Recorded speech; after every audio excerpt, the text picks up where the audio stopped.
სული ბრძვი სიცოცხლეების გადასარჩენად. ძიმე პაციენტი რომ შემოდის, უკვე თითქოს ცხოვრება მთავრდება. ამ პაციენტს შენს იქით რეანიმაციის იქით სხვა გზა არ არის. შენ ბავშვი პატარა უსუსური არსება უნდა გადაარჩინა. გამარჯვების გამო თუ კიდირია, აი ეს მინდა. შემთხვევაში ღმერთო მიშველი. ოღონდ ეს ბავშვი გადამარჩენინა. ის სრულებს ღმერთის სურვილებს. კი. აი რა ძალას იკრებ ხოლმე ამ დროს, როდესაც აი რეანიმაციის კარსაკეთ იმედით შემყურე მშობელს ამ იმედს უკლავ შენი სიტყვებით.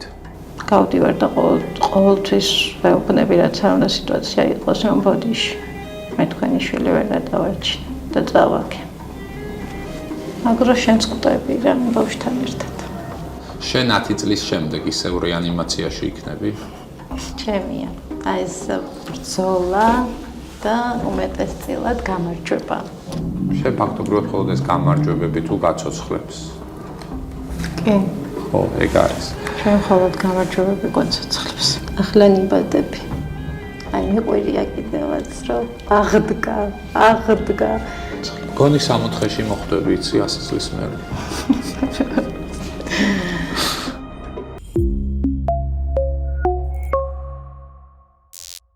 გამარჯობა, ხვდებით ერთმანეთს პოდკასტით ექიმი მიკროფონთან და დღეს მე მინდა დიდი სიამოვნებით წარმოგიდგინოთ მურმანიაშვილის სახელობის ბავშვთა ცენტრალური საავადმყოფოს ანესთეზიისა და რეანიმაციის დეპარტამენტის ხელმძღვანელი ქალბატონი მაკა თევზაძე. მაკა, მოგესალმები, დიდი მადლობა რომ იღებ ჩვენს პოდკასტში მონაწილეობას. ჩვენს წინ ძალიან სერიოზული, მძიმე და ემოციური საუბარი გველის და მანამდე მე მინდა მაყურებელს ვთხოვო რომ გამოიწეროთ ჩვენი YouTube-ის არხი, დაგვალაიქოთ და ეს ჩვენთვის არის მართლა ძალიან დიდი мотиваცია რომ ახალ-ახალი და საინტერესო თემები შემოგთავაზოთ. მაკა, მადლობა რომ მოხვედი. მე დიდი ხნის განმავლობაში დამჭირდა შენთან შეთანხმება იქიდან გამომდინარე რომ სულ რეანიმაციაში ხარ. და შენი პასუხები იყო რომ იცი რა ხა ვერ მოახერხებ ძიმე ბავშვი მყავს, მერე მოვალ და რაღაცნაირად შედგა მაინც ჩვენი შეხვედრა და მე მიხარია რომ შენი ისტორიები ის ძალიან ბევრი მძიმე ისტორია გახდება დღეს ფართო აუდიტორიისთვის ხელმისაწვდომი. მადლობა და მადლობა ყველა იმ მშობლის სახელით მინდა გადაგიხადო, რომელი ბავშვებიც შენმა გუნდმა სიკვდილს ხელიდან გამოსტაცა. კარგი და დავიწყოთ. ახლა რა ხდება? ძიმე ბავშვები ყავს კიდევ დღეს მაინც გამოგიტყუეთ რეანიმაციიდან. პირველ რიგში მოგესალმებით, მივესალმებით თქვენ მაყურებელს. მადლობა მოწვევისთვის, ეს ჩემთვის ნამდვილად დიდი პატივია. კი, ახლაც შესაბამისად ბევრი მძიმე პაციენტია ამწუთაზიაშვილის რეანიმაციაში, თუმცა ამ მონაცემებით მეტნაკლებად მართვადია მდგომარეობა და ამიტომ შევძელი რომ მოსულიყავი და ცოტა ხანი გამოვყარულიყავი ჰოსპიტალიდან. იცი რა არის, ხო, მართლა არ გამოდიხარ. ყავს ოჯახი, ის როგორ ათავსებ ამ ყველაფერს, რომ აი რეანიმაცია და მე აი როდის მიდიხარ სახლში, როგორი დედა ხარ, საერთოდ აი ეს რომ მითხრა, როგორი მეუღლე, სახლში არ გეჩხუბებია, რომ ანუ გეჩხუბებიან ცოტა ისეთი უხეში ნათქვამია. არ წუწუნებენ რომ მაკა ოჯახს დაუბრუნდი? ზოგადად ჩემი პროფესია და ჩემი სამსახურეობრივი მოვალეობა იმ ჩემი ოჯახისთვისაც აბსოლუტურად მისაღებია. ჩვენი ყოველდღიურობა რეანიმაციაში, სადაც 24 შვიდზე გვიწევს ძალიან მძიმეა. მოდი შევთანხმდეთ, რომ იაშვილის რეანიმაცია დღესდღეობით ერთადერთია, სადაც ყველაზე მძიმე კონტინგენტი იყრის თავს. სადღაც იყო, სადღაც იმართა, მათ შორის უცხოეთში, მათ შორის სხვა ჰოსპიტალში და ბოლოს იქნება თუ დასაწყისში მოხდა იაშვილის რეანიმაციაში და გვიწევს ძალიან მძიმე ყოველდღიურობა. მუდმივი ბრძოლა სიცოცხლის გადარჩენისთვის. ამიტომ ოჯახი ხო რთულია, ოჯახი და იაშვილის რეანიმაცია ნამდვილად ერთად, თუმცა ძალიან დიდი გვერდში დგომა მაქვს მეუღლის, ძალიან დიდი გვერდში დგომა მაქვს დედაჩემის და როგორი დედა ვარ, არ ვიცი, როგორი დედა ვარ, ვცდილობ რომ ვიყო კარგი დედა და თუ არ ვარ სამსახურში ვიყო ჩემ შვილთან. თუმცა რა თქმა უნდა ცოტა დროს უთმობ ჩემ შვილს. იცი რა მინდა, ეხლა შენ ოჯახზე საუბრობდი და ალბათ რაღაც გარკვეულწილად სახში რომ მიდიხარ, ის ემოციაც მიყვება ხოლმე, ხომ, რაც დღის განმავლობაში რეანიმაციაში ხდება, ან თუნდაც ღამის განმავლობაში რეანიმაციაში ხდება, ხო? თუ გულშემატკივრობენ შენი ოჯახის წევრები იმ მძიმე ბავშვებს, რომელთა სიცოცხლისთვისაც იბრძვი. და ის სახში რომ მიყვალ და ვიცი რა დღეს ის გავწერე. აი იმ ბავშვს თუ გულშემატკივრობენ, რომელიც ძალიან მძიმედ იყო და კი, ყოველ ზოგადად ძალიან ესეთი ემოციური ადამიანი ვარ და ყოველთვის მეტყობა როგორი მდგომარეობა მანქანო, რა თქმა უნდა ის გავწერე უკვე სახშიც რომ მივდივარ, სხვანაირი მივდივარ, თუმცა მაგრამ იმ გაწერილს მე ახალი მძიმე ემატე. ხო, აი მაგის თქმა მინდოდა ეს იმდენად რაღაცა პროცესი არ ერთი ბედნიერება მე ანაცვლებს იმას რომ აი ისევ შემოვიდა მძიმე პაციენტი და ამიტომ სახში ვცდილობ ხოლმე რომ ეს ემოციები ნაკლებად გამოვხატო ოჯახში. მაგრამ სამწუხაროდ მიწევს რომ სახში რომ მივალ, პროცესი გრძელდება, პროცესი არ წყდება. ანუ სამუშაო პროცესი მუდმივი, ანუ სახში არას ლაპარაკობ, რასთვიში. პირიქით, სულ ტელეფონზე ვარ, ნებისმიერ დროს პაციენტის არა. ასე ან ჩემი ცხოვრება, სამსახურის ცხოვრება, ანუ სხვა არ არსებობს. 24/7-ზე ვარ ჩართული, ჩვენ საკმაოდ ისეთი გუნდი მუშაობს დღეს იაშვილის რეანიმაციაში და ერთპიროვნულად არ ხდება გადაწყვეტილებების მიღება, ხდება ესე გუნდურად, ანუ ყოველთვის უნდა შევათანხმოთ ერთმანეთთან, ნებისმიერი ქმედება, ნებისმიერი მკურნალობა, ნებისმიერი ეს ყველაფერი უნდა იყოს ერთმანეთთან შეთანხმებული. ამიტომ მუდმივად კავშირზე ვარ პაციენტის სახში ვიქნები თუ სამსახურში არა. რომ შესაბამისად ეს სახში რომ შევდივარ, ეს მაინც გრძელდება, ანუ. მოდი, შენი პირადი ემოციები გავაშიშვლოთ. სული ბრძვი სიცოცხლეების გადასარჩენად და ბუნებრივად ძალიან დაძაბული იქნება, ხო? აი ყოფილა ისეთი შემთხვევა, რომ რაღაც სასწაულად გადაგირჩენია ადამიანი და ამ გადარჩენის შემდეგ ისე მოწყვეტილ ხარ, რომ აი ტირილი დაგიწყია, რომ გამარჯვების გამო თუ გიტირია, აი ეს ხშირ შემთხვევაში. ანუ დაძაბულობა და ის რომ მომენტი რომ პაციენტი რომ შემოდის, ძიმე პაციენტი რომ შემოდის, უკვე იქ თითქოს ცხოვრება მთავრდება. იქ თითქოს ყველაფერი ერთბაროვანი ხდება. ანუ პაციენტი მარტო მოდის ის ფიქრი, რომ ეხლა ამ პაციენტს უნდა უშველო, ეს პაციენტი უნდა გადაარჩინო. ამ პაციენტს შენს იქით, ან შენს იქით მე მაგაზე არ ვსაუბრობ, ანუ ჩვენს იქით რეანიმაციის იქით სხვა გზა არ არის. ანუ წარმოიდგინე რამხელა პასუხისმგებლობა, ანუ რამხელა რაღაც მისია გაკისრია, რომ შენ ბავშვი პატარა უსუსური არსება უნდა გადაარჩინო. ანუ ამ დროს მართლა ყველაფერი ჩერდება და ფიქრი მარტო რომ ქმედება, ფიქრი და რწმენა. ღმერთო მიშველი. ოღონდ ეს ბავშვი გადამარჩენინე. ოღონდ ეს ბავშვი გადამარჩენინე, ეს არის მუდმივი პროცესი. ანუ დღეს ეს გადამარჩენინე, მაგრამ ხვალ ისევ ახალს თხოვრო, ოღონდ ეს ბავშვი გადამარჩენინე და მეტი არაფერი არ მინდა. სულ ღმერთს ესაუბრები და გისრულებს ღმერთის სურვილებს. კი. კი. ყველა ჩვენი სასწაული მას უკავშირდება. ყველა თითოეული სიცოცხლის გადარჩენა მას უკავშირდება.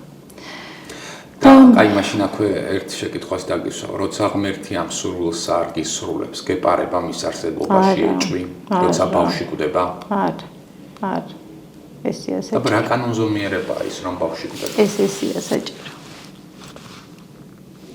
ანუ თუ ღმერთს ჩემზე მეტად უნდა დარწმუნებული ვარ, რომ ის ბავშვი გადარჩეს.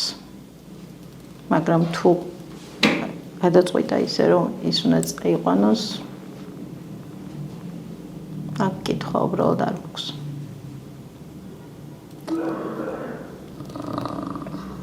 ამბობ რომ გამარჯვების დროსაც ტირი და ალბათ მარცხის დროსაც ტირი, ხო? უშუალოდ შენ გიწევს გასვლა და მშობლისთვის იმის თქმა, რომ არ გამოვიდა, ვერ გადარჩა. აი რა ძალას იკრებ ხოლმე ამ დროს, როდესაც აი რეანიმაციის კარს აქეთ იმედით შემყურე მშობელს ამ იმედს უკლავ შენი სიტყვებით. ძალიან რთულია. მადლობა ღმერთს, რომ არ მიწევს ამის ხშირად თქმა. მაგრამ თუ მიწევს, უმეტესწილად მე მიწევს, რომ გავიდე და უთხრა. ძალიან რთულია. რაღაცა პერიოდი ვერ გავდივარ და ვერ ვეუბნები. რაღაცა რამდენიმე შევაწყვეტი, იმიტომ რომ არც მინდა რომ ძალიან გავახანგრძლიო ეს პერიოდი, საკუთარ თავთან ვრჩები, რომ როგორ უნდა უთხრა. რა ძალებს ვიკრებ, არ ვიცი, საიდან მოდის და რა ძალაა ეს, იმიტომ რომ ძალიან რთულია. შენ მშობელს უთხრა, რომ ეს ბრძოლა წააგე. და გავდივარ და ყოველთვის ვეუბნები, რაც არ უნდა სიტუაცია იყოს, რომ ბოდიში მე თქვენი შვილი ვერ გადავარჩინე და წავაგე. და ძირითადად ვცდილობ ხოლმე, რომ ეს ემოცია მის ადგილასაც დავაყენოთ თავი და გავიზიარო. ბევრჯერ მასთან ერთად მე მიტირია. და ბევრჯერ მათი ემოცია რა ვიცი სულ ვცდილობ. ყოველ შემთხვევაში არ ვიცი რამდენად სულ გამომდის, რომ არ მოვიტყო. მაგრამ თუ ამის საშუალებას მშობელი მაძლევს, სულ ვცდილობ, რომ ის ემოცია 100-დან 100% გავიაზრო და მის გვერდით ვიდგე.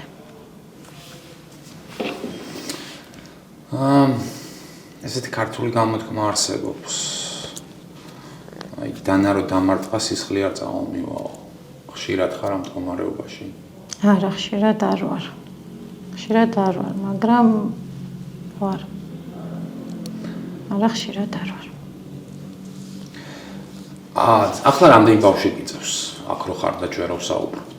17-18 პაციენტი წევს ამ წუთას რეანიმაციაში. მოზრდილთა რეანიმაციაში.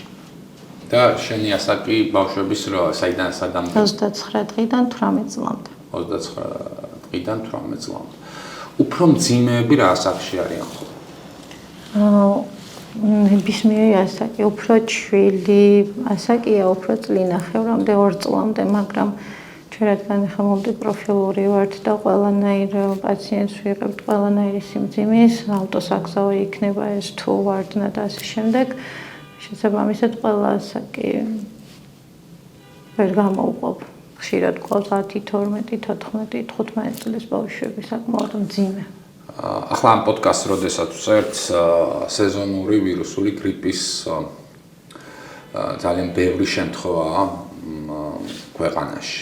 ისე როგორც წელს სოფლიოში ალბათ.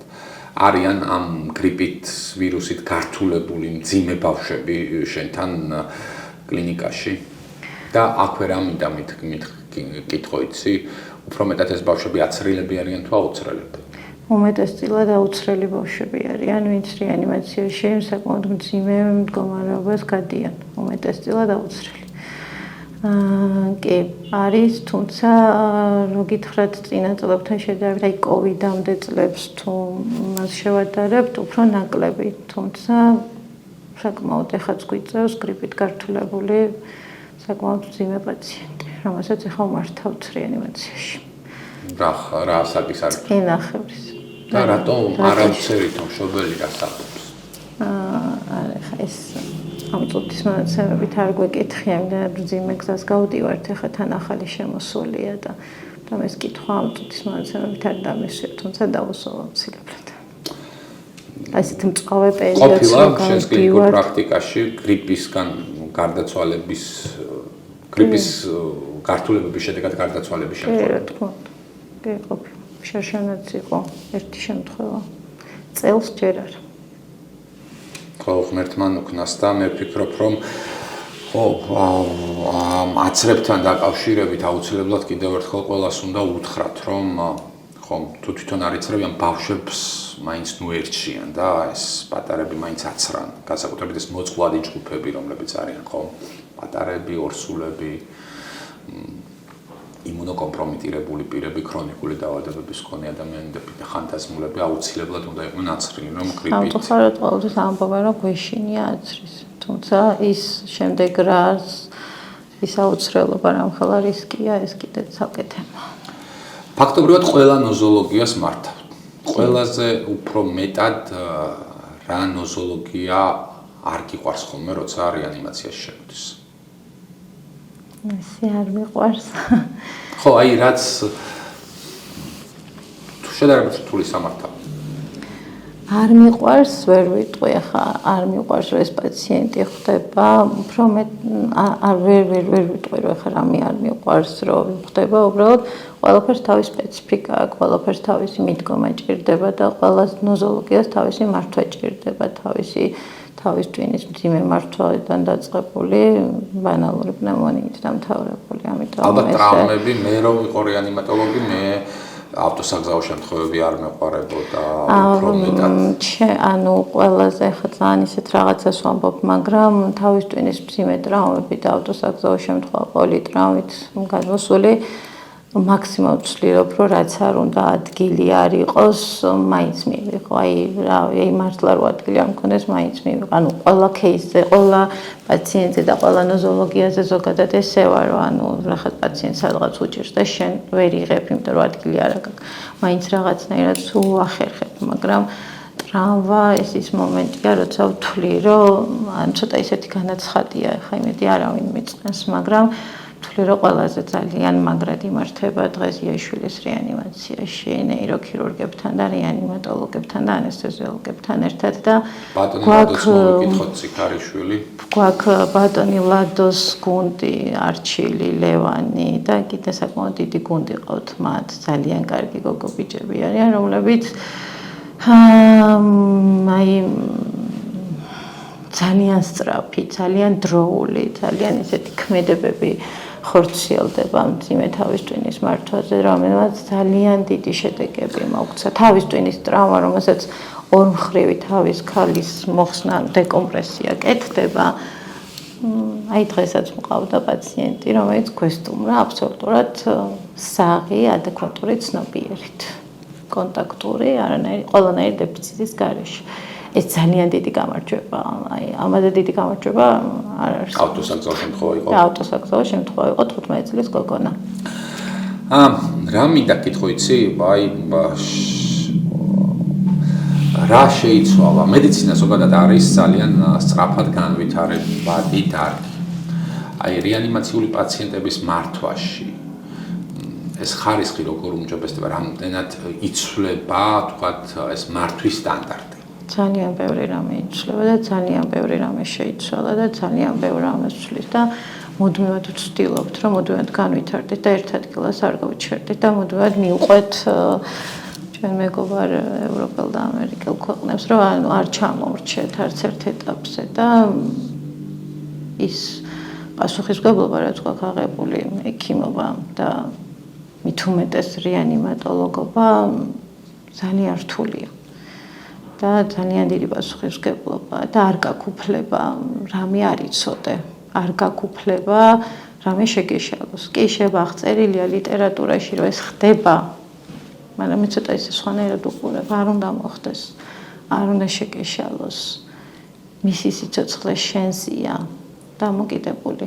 ამიტომ მუდმივად უნდა განვითარდე და მუდმივად უნდა ძიებაში უნდა იყო და მუდმივად უნდა გესმოდეს პაციენტის.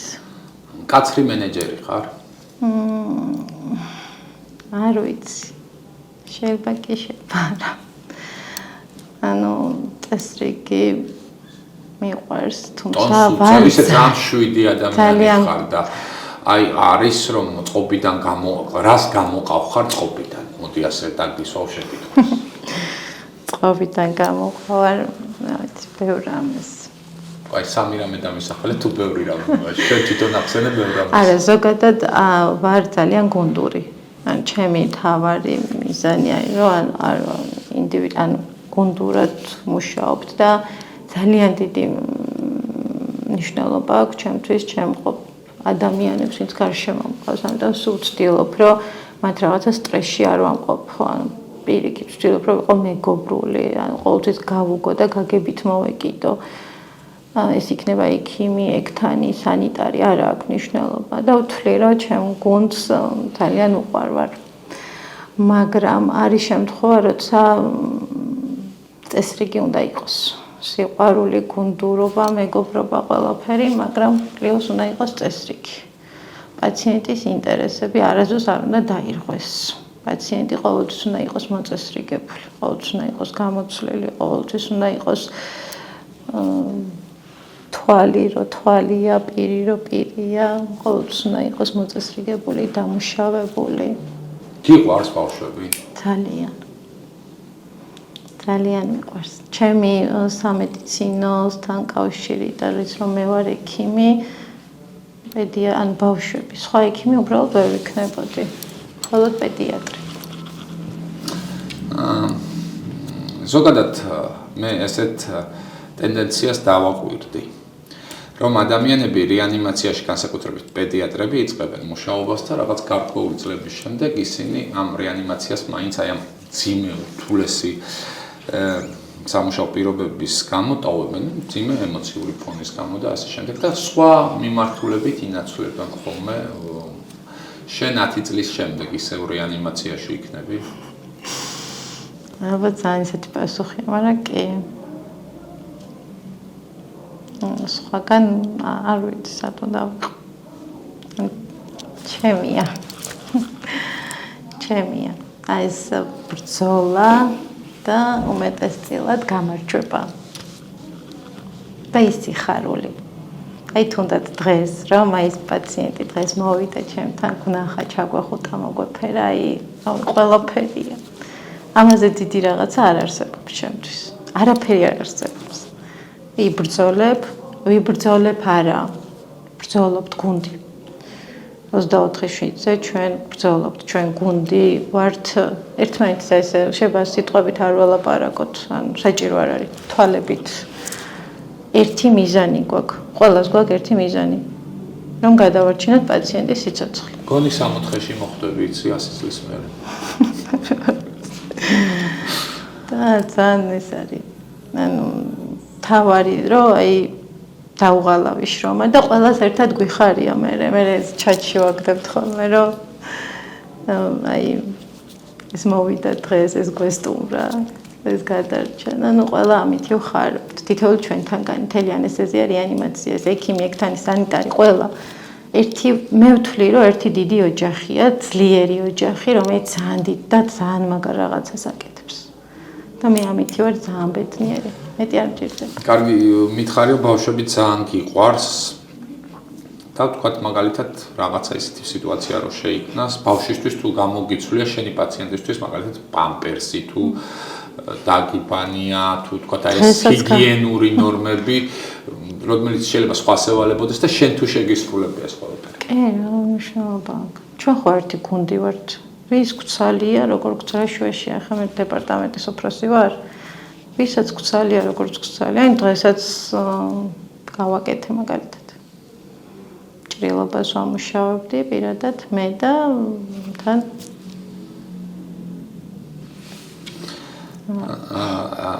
ერთი ასეთი შეკითხვა მინდა დაგისვა.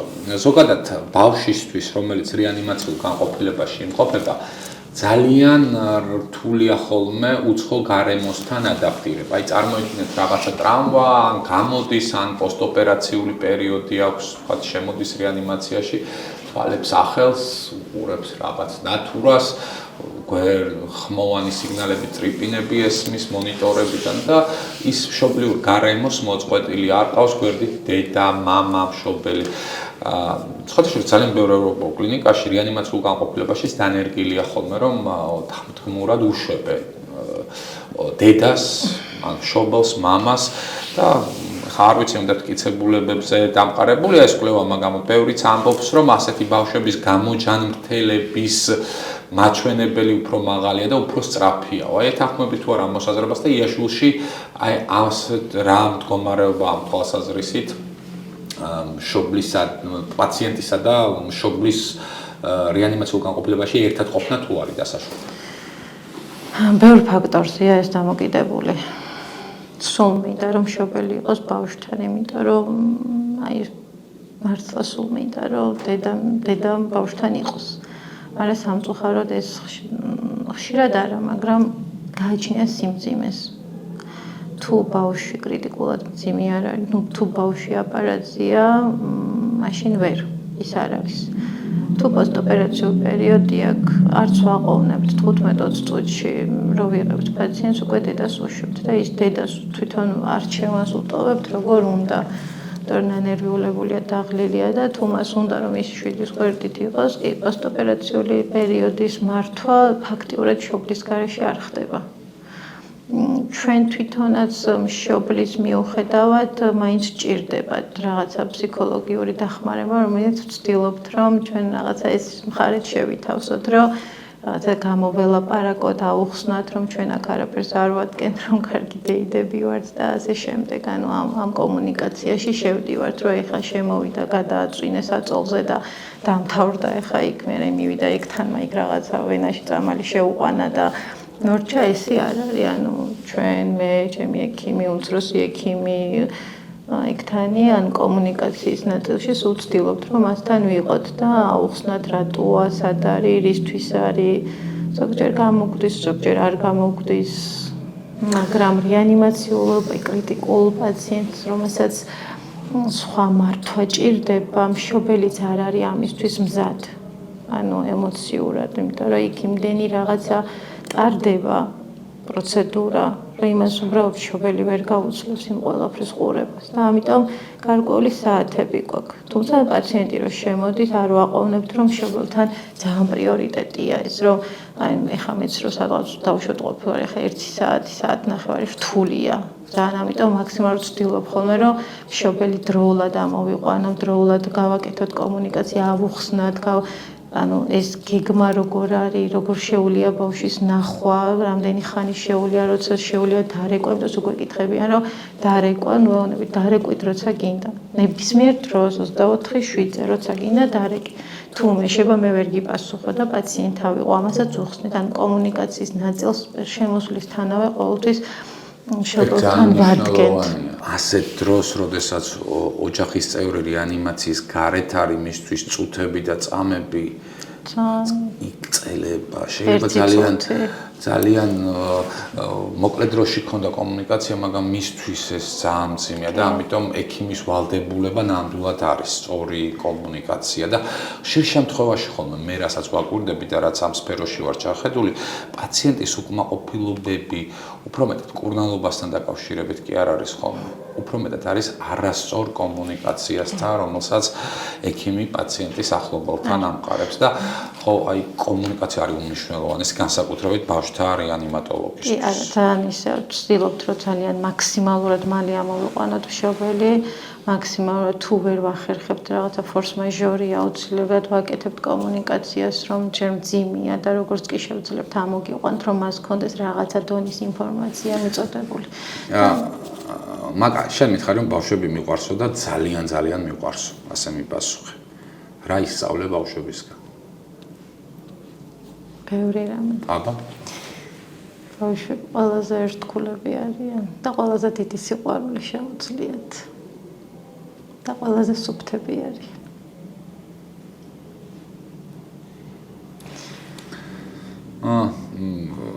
მაკა ექიმი, რეანიმატოლოგი, გარკვეულწილად არის ბავშვი? კი. გარკვეულწილად არის ბავშვი. კეთილი, კიდევ ერთი შეკითხვა მინდა დაგისვა, რამდენად ხშირად გიწევს ხოლმე მაგალითად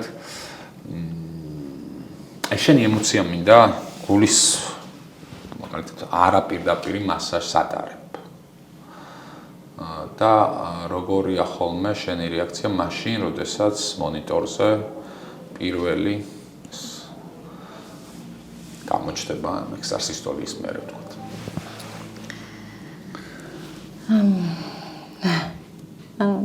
ახლა ნიბადები.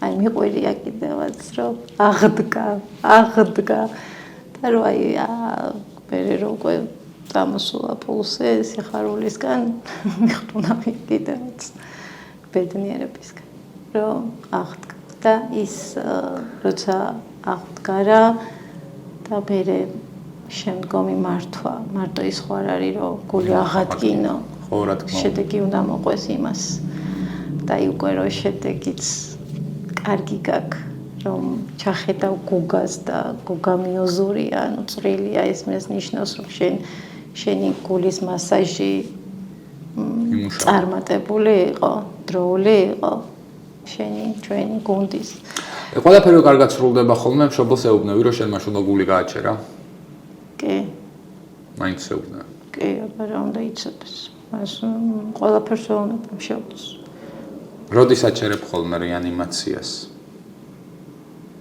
როცა არ მოდის მონიტორზე ეს აუ რა ცუდი კითხვა და რა ძალიან გვიჭირს ხოლმე სტანდარტულად 45 წუთია და მე უნდა ანუ ეს 45 წუთი არასდროს არ არის ხოლმე 1 საათი ანუ ვერ აჩერებ მაგრამ როცა უკვე იმ დროს საკმაოდ გადაცდება რომ უკვე აზრი არ აქვს უნდა გაიჩერო და შე რო უნდა თქვა რომ უნდა გავიჩერდეთ მაგრამ შენც კვდები რა ბავშვთან ერთად შენ ამბობ ხოლმე გავჩერდეთ გვეყოფა კი მე ვამბობ გავჩერდეთ როცა მე ვაკეთებ უფლტვის რეანიმაციას რა თქმა უნდა მე ვამბობ ამ დროს არ ვიცი არ ვერავინ ვერ გაიგებს ვერასდროს რა განცდა ეს მშობელიც არ გაიგებს ჩვენს კვდებით მშობელი გაბრაზებულია ამბობს რომ აი შვილი მომიკლეს მაგრამ ამ დროს ყველაფერი გავაკეთეთ იმისთვის რომ ის ბავშვი გადაგვერჩინა არ დაგვიზოგია არაფერი და ყველა პაციენტი რომელიც ხდება რეანიმაციაში აი ბოლო წვეთამდე ვიბრძვით რომ გადავარჩინოთ ყველაფერს ვაკეთებ ყოფილა ისეთი შემთხვევა რომ ბევრად გადაგიცილებია მაგალითად გულფილტვის რეანიმაციის დროისთვის და სხვას გაუჩერები ხარ რომ გეყო მაკა კი ყოფილა გაჩერდით მაკა იქ ხო იცით რომ წავაგეთ ეს ბრძოლა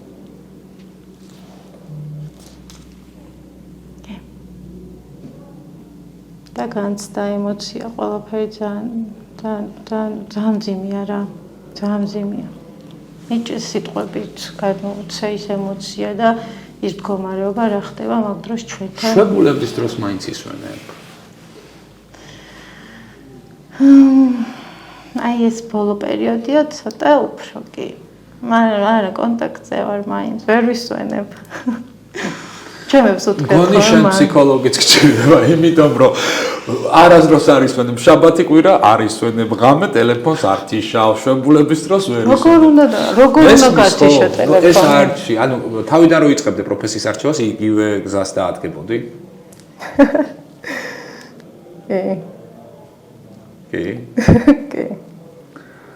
კი თამამად კი ახსოვ ხარ ხოლმე იმ გადარჩენილ ბავშვებს კი სულმა კომუნიკაცია მუდმივად კომუნიკაცია მუდმივად მაგ კომუნიკაცია მით უმეტეს აი ესეთი განსაკუთრებული აი ძალიან მძიმე გადარჩენილი ისტორიებთან ყველა პაციენტთან მაგ მეგობრობ ჩემ პაციენტებთან მეგობრობ ერთი მყავს ეხლა სამედიცინოზე ჩააბარა და რო კითხეს ინსპირაცია ანუ მაკაუთხა იმიტომ ჩავაბარეო რომ ეს უნდა გამოვიდეო მეგობრობ მშობლებთან მე მყავს ჩემი როგორც მშობელი ისე გავიცანი სამწუხაროდ ამ ბავშვთან ბრძოლა ვერ მოვიგეთ გარკვეული წლების მერე გარდაიცვალა და დღეს ის ადამიანი მშობელი ჩემი უახლოეს მეგობარია არ ეწინება ჩემ მეგობრებს მაგრამ ყველაზე სულთან რო ახლოს არის ესეთი პრობლემებიც გვაქვს ხო აი მე თავიდან საუბარი რომ დავიწყოთ ოჯახთან დაკავშირებით კითხე ხო შენ თვითონაც დედა ხარ ზოგადად ექიმები რამდენად შენი საკუთარი შვილების ჯანმრთელობასთან დაკავშირებით ის პანიკური მშობელი ხარ არ ვიცი უნდა ვთქვა თუ არა მაგრამ თქვი ძალიან პანიკური სიცხერო აქვს და მიუხედავად რომ ვარ რეანიმატოლოგი და ვარ ხა ნებისმიერ სიტუაციას ფლოპთ ჩვენ ჩემი ექიმები მაწყნარებია. ხო? კი. მოგეშინია, რა იქნება? დაბნეულ ხარ ოდესმე ბრინჯივით რეანიმაციაში? არა, როგორ? ან თუნდაც კარიერის პირველ ეტაპზე? პირველ ეტაპზე? პირველ ეტაპზე ალბათ როცა აბიჯებს დგავდი, ალბათ ისე არ მახ ალბათ კი, არა ეხლა არა. ეხლა როგორ? რანაირად? მაგის ფლოპ სადგაკ. ბავშვი უნდა გადაარჩინო. ხო, ბავშვი უნდა გადაარჩინო. და ისე, კი, ბატონო, ჩემი მასწავლებელი რომ შემოვიდოდა ხოლმე შემოვლაზე, ვინც გაგუზარდა. ჩვენ ის მაშინ ალბათ ხო, კი, მივიდოდით. სანამ გაგუზრდით. ადამიანმა რომელმაც ყველაფერი გვასწავლა ჩვენ. და მან შექმნა ეპოქა მედიცინაში ანესთეზია რეანიმაციის კუთხით გულისხმობ. ვინ არის ეს? მამუკა ჩხაიძე. ახლა მადლიერი ვიქნები სიცოცხლის ბოლომდე. შენ გუნდზე ისაუბრე ძალიან ბევრი, მაგრამ და ამ გუნდში ერთ-ერთი ძალიან მნიშვნელოვანი როლი არის ექთანი. სამწუხაროდ დღეს ქვეყანაში ისეა, რომ ექთნების ძალიან დიდი დეფიციტია ბევრ სამედიცინო დაწესებულებაში. იაშულში როგორ არის რა ვითარება ამ თვალსაზრისით და მინდა რომ შენი გუნდის წევრ ექთნებზეც მითხრა ორიოდე სიტყვა, იმიტომ რომ ექთნები ძალიან მაგარი ადამიანები არიან. ექთანი არის უმნიშვნელოვანესი რგოლი. ექთანი არ ვიცი, ჩემმა ექთნებმა იციან ჩემი მადამი დამოკიდებულება, ყველაფერია ჩემთვის ექთანი. ექთანი უნდა იყოს, რომ ის ხარისხი და ის მე რომ მიხარია, რომ ის პაციენტის გადარჩენა ძალიან დიდი შრომის შედეგია, რომ როგორია ექთანი. და დღესდღეობით იაშვილის რეანიმაციას ყავს საოცარი გუნდი.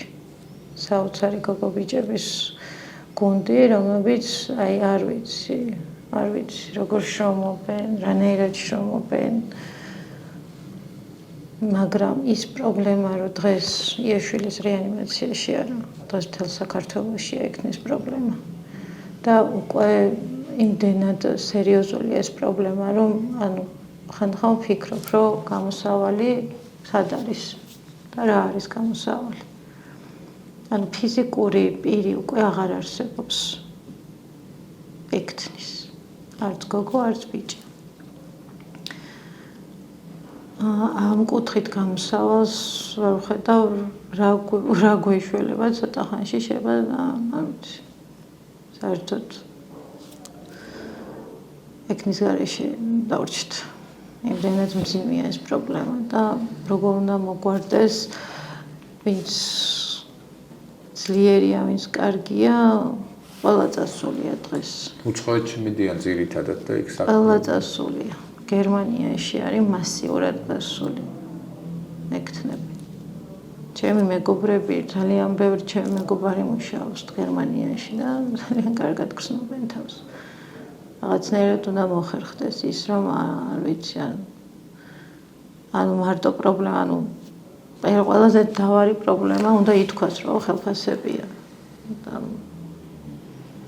ხო და რაღაცნაირად მე ვფიქრობ სახელმწიფოც უნდა ჩაერთოს ამ ექთნის როლის როგორც ინსტიტუციის გაძლიერებაში და ეს ძალიან მნიშვნელოვანი რგოლია, იმიტომ რომ საზღვარგარეთ ხო თვისაც ექთანი ექიმზე ბევრს აკეთებს და ექთნის განათლება ძალიან მაღალია.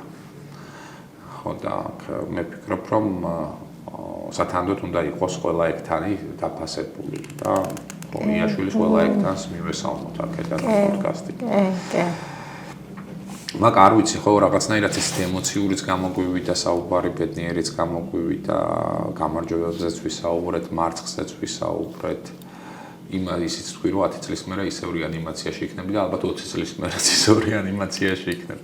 სხვაგან ვხედავ საკუთარ თავს. იცი რა არის ძალიან კარგი ექიმი ხარ. და გულისხმიერი და მე მინდა რომ ძალიან ბევრი წარმატება გისურვო და ძალიან ბევრი გამარჯვება. იმიტომ რომ ხო შენ ფაქტობრივად მხოლოდ ეს გამარჯვებები თუ გაცოცხლებს. კი. ხო, ეგ არის. ჩვენ მხოლოდ გამარჯვებები გვაცოცხლებს. ამიტომ სულ გამარჯვებული იყავი ყველაფერზე. მადლობა რომ იყავით ჩვენი დღევანდელი გადაცემის, ჩვენი დღევანდელი პოდკასტის სტუმარი.